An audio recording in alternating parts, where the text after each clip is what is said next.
First, let me read the citation that goes with the cup. To Jacques-Paul Klein, a model diplomat and soldier, for his commitment to international understanding and reconciliation, his transformational leadership demonstrating clarity of vision, moral conviction, and political will while championing human rights and the development of democracy in Croatia, Bosnia and Herzegovina, and Liberia, exemplifying command presence at the nexus of diplomacy, development, and defense, and leading diverse contingents of actors in security, humanitarian, and stability operation missions. Ambassador Klein has dedicated his retirement to lecturing, writing, and international consulting on foreign affairs. Applying skills learned earlier teaching in the Chicago public school system, he has translated the lessons observed in his diplomatic service into illuminating, highly relevant, and pithy presentations on the role and importance of diplomacy to a wide array of interlocutors, from high school and university students to general audiences and professional groups, both in the United States and abroad. So with that, I'd like to present Ambassador Klein with the Foreign Service Cup.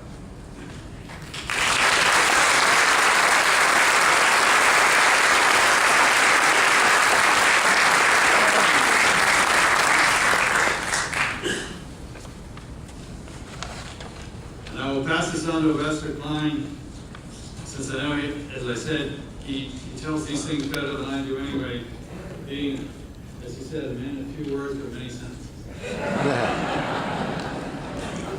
Well, it's a pleasure to be with you this morning in this auditorium. I've gotten rid of the accent, thank goodness. Thanks to my mother. It's a pleasure to be among so many friends and former colleagues while being honored that this year's recipient of the DACOR Foreign Service Cup. In the course of our careers, some of us have been awarded the occasional honorary degree or foreign decoration. However, it is a singular honor to receive the approbation of one's own colleagues, and for that I thank you. Of late, I've been reading a great deal of misinformation in the media about the makeup of the Foreign Service. This misinformation could be dismissed as a tempest in a teacup, but I think it needs to be addressed, since most of the reporting on the subject can best be described as fake news. In the early 80s, while working in the Director General's office for Joan Clark, we did some research and found the following article from editorial in Life magazine dated 3 December 1945, under the heading of, quote, "Cookie Pushers," unquote. It reads, "Popular opinion has it that our Foreign Service officers are recruited from rich Eastern families, mostly Anglophile, and from Ivy League universities. The statistics do not bear out this impression. The 785 present officers come from every state in approximate ratio to its population. 46 of them never went to college. The other 739 attended 301 different colleges. The Ivy League supplied 176, or 22%. Interestingly enough, although the number of members of the Foreign Service may have increased since 1945, I think the basic facts about composition probably have not. In the course of my career, I've observed that some of the criticism of the Foreign Service may come from people who have failed to gain entrance. And I have a simple but elegant remedy, and that is to follow the lead of academic institutions and offer the status of honorary FSO, honoris causa, for all those willing to make a sizable monetary contribution to DACOR, AFSA, the Academy of Diplomacy, and the U.S. Diplomacy Center.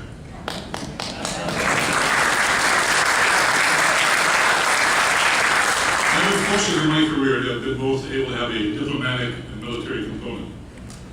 I've not been alone. Other colleagues, and some of you know, Chuck Rittman, who graduated from the Air Force Academy, and Bernie Opel, Lehigh University, were Air Force Reserve colonels. Ken Peltier, University of Missouri, Bill Deal, Georgetown, and John Hicks, West Point, were all in my enemy class, were all Army Reserve colonels. And I would be remiss if I did not mention my friend Felix Vargas, University of Washington, who served 2 tours in Vietnam as an Army Ranger and a Special Forces officer. My colleagues hardly reflect the typical perception and stereotypes that many have of Foreign Service officers. And I'm also quite sure that there are many others of our colleagues with similar histories. For many of us, the duality of a diplomatic and military background provided a different set of skill sets and many additional useful insights into the foreign policy process. Another historical fact, which critics of the Foreign Service might take to note, is that while Clyde Taylor and I were attending the National War College, we discovered that over the past 40 years, more senior Foreign Service officers have lost their lives in the Foreign Service than general officers in the military. The Great Seal of the United States, here in the department, makes my point about the duality of diplomatic and military components. In October 1945, President Truman signed Executive Order 9646, directing that henceforth, the eagle of the Great Seal would be permanently faced the right, towards the olive branches, quote, symbolic of a nation on the march and dedicated to peace, unquote. But that it would also continue to hold in its left claw a quiver of arrows if needed. The symbolism is clear. First, we seek to negotiate with our interlocutors, find common ground, come to terms, agree to arbitration, etc. Failing that, when we do meet the deranged dictator, the psychological killer, the international terrorist, we need to be able to rely on that quiver full of arrows in order, as one of my European colleagues used to whimsically tell me, to give them a good punch when they need it. The question we all face, however, is how in a coherent way to address the many foreign policy challenges that face us. In the 1990s, the British government, faced with severe budget constraints, devised a concept dubbed 3D, diplomacy, development, and defense. It was an attempt to synthesize the benefit from a closer coordination between the diplomatic direction and execution of policy by the Foreign Office, and to more effectively exploit the operational capacities of development, assistance, and the capabilities of the military. The Department of State, AID, U.S. military have been briefed on the concept. The dialogue is ongoing. Conferences are being held regularly, and we hope some of this will come to fruition. The military approach tends to be technocentric and operational. For development agencies, project implementation is measured in decades, while for diplomacy, the process is ongoing and open-ended. My sense is that diplomacy alone has the capacity to take this broader view and fully comprehend, interpret, reconcile the different approaches to foreign policy implementation. As Principal Deputy High Representative in the Office of the High Representative in Sarajevo, and subsequently as Chief of Mission of 3 successful large peacekeeping operations, I've come to appreciate the 3D concept as a valuable model for foreign policy implementation. Now, as background, my own road into the Foreign Service began at the end of World War II, when I arrived in the United States with my mother on the Ile de France, from what was then called war-torn Europe. What we left behind in France had been largely destroyed. Subsequently, I attended parochial public schools, an inner-city university in Chicago.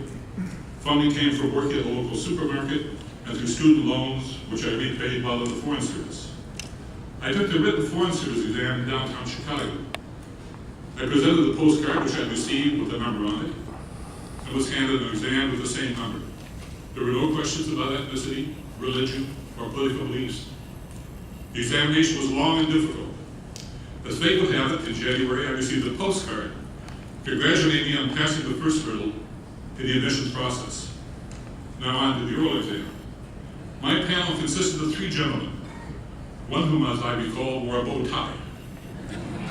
The chairman of the panel was a wonderful old consular officer named John Bogan. I was asked several perfunctory questions, such as, what was the impact of the Kennedy Memorandum number 68 on foreign policy? Why did the legal nations fail? The chairman then turned to me and asked, Jacques, might you tell us the name of the last book you read? Sir, I said, I'm still reading it. It's Nikos Kazantzakis' Modern Sequel to the Odyssey. Much to the chagrin of the other 2 examiners, a lively discussion then ensued between myself and the chairman about some of Kazantzakis' other works, including The Greek Passion, Zorba the Greek, The Last Temptation of Christ, and lastly, about the failure and hubris of the Swedish Academy over the years in never properly recognizing the talents and contributions of Southern European authors. At that juncture, an aide came in and said, "I'm sorry, Mr. Rogan, this candidate times has expired." The chairman then escorted me out in the hallway where my wife Gretchen was waiting and said, "Your husband made a very nice impression on the panel. We wish you both well." And so now here we are, after 7 diplomatic tours abroad and 3 in the department and the Cunningham. I should also tell you, I was a bit leery when I was first informed that I would be receiving the Dacor Foreign Service Cup, since I remember all too well what happened to poor Socrates when he was presented his cup.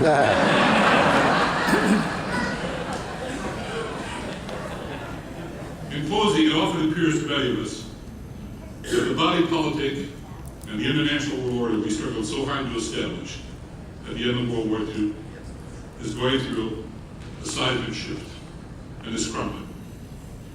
W.B. Yeats' words come to mind when he wrote that, quote, "All too often, things fall apart. The center cannot hold. The ceremony of innocence is drowned. The best lack all conviction, while the worst are full of passionate intensity." At the same time, we should not totally despair. Kenneth Clark, in his wonderful book, Civilization, wrote that, quote, "Through all the vulgarities of American politics, we can only hope that some vestiges of our first ideals have survived," unquote. In spite of all that we have been through and that's happened, I believe many of them have. Let me also take a moment to thank my wife, Gretchen, for being at my side these past 50 years and providing the appropriate adult supervision along the way that made it possible for me to be here today.